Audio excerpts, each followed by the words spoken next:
Have a ton of places around town that you'd love to get a bite to eat here in Toledo and the greater Toledo area, but unfortunately there are times when you go out, not the best experience. You may have noticed something is slightly off, or maybe you don't feel good later on. Oops. Well, the Toledo-Lucas County Health Department wants to know when something, of course, happens, so it's going to make it easier for you to report. We have here with us Brandon and Jody from the Health Department. Now, welcome. Thank you. Tell me a little bit about, is it easier? Is this more streamlined? Tell me about this reporting process. So this reporting process came about from actually an internal improvement effort. So we wanted to make sure that our epidemiologists and our food safety staff, our sanitarians, could communicate effectively, that they were getting the same information. And previously, when we would get reports of foodborne illness or foodborne complaints for facilities, they might come to a clerk on this floor, they might come to a clerk on that floor, and they may have taken a little more time to get to the right person to actually investigate. So this tool was something we incorporated in this process to make sure that the public's response goes right to the right place almost immediately. As soon as they hit submit, it goes to the food safety area or it goes to our EPIs right away to start that investigation process. Now, is it easy for me to use this if I am smart tech, like smartphone savvy enough? Like, can I get to this, or is this like a very complicated process? Is there a lot of buttons? What goes on, Jody? Well, when you pull it up on our website, and we have it on multiple places on our website, so it's easy to find, you just fill in the blanks. Your name, your phone number. So sometimes we need to contact you after, when we have more questions. The address of the facility, what the details are of your complaint. So all of it, it's a step-by-step process, and you just fill in the blanks, and then you submit it, and then it comes to us. Well, Brandon and Jody, this feels like tattletelling. This feels wrong. This feels maybe unfair, but why is this important that we're doing this? So this is important to make sure that we are preventing foodborne illness in our community.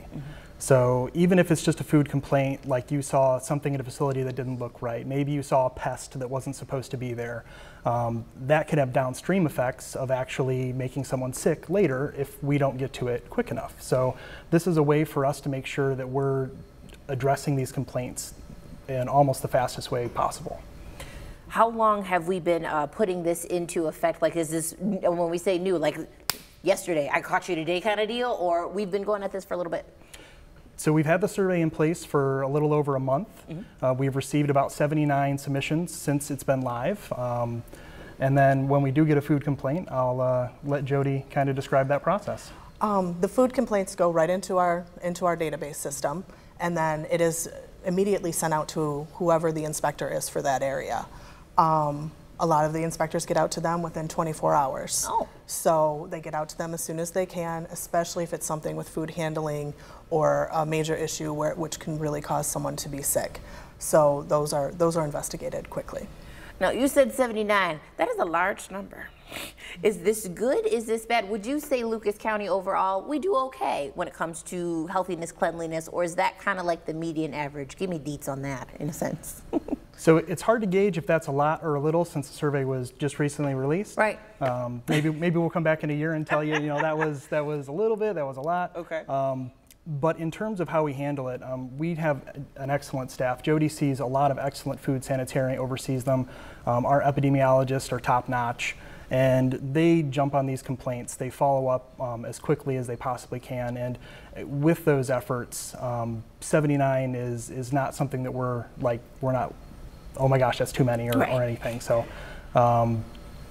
it helps us just follow up and keep the level of food issues in our community as low as they possibly can be. So what you're telling me is you are listening to me when I have an issue. As long as I fill out this report, I'm actually going to get a response, because sometimes folks will say, well, when it comes to government or public things or health department, you guys aren't actually listening. There's a form there, but nothing actually happens with that. Like, you guys are actually putting boots on the ground kind of deal.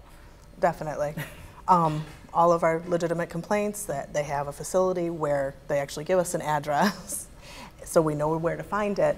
We go out and we do the investigation. We don't always follow up with the people directly if they don't ask us to, but they can always call and get a response from us. Now, does this only apply to, let's say, stationary locations, or can I also, if I'm not comfortable with a food truck, are there specific folks who I can and can't maybe give some helpful assistance from y'all for?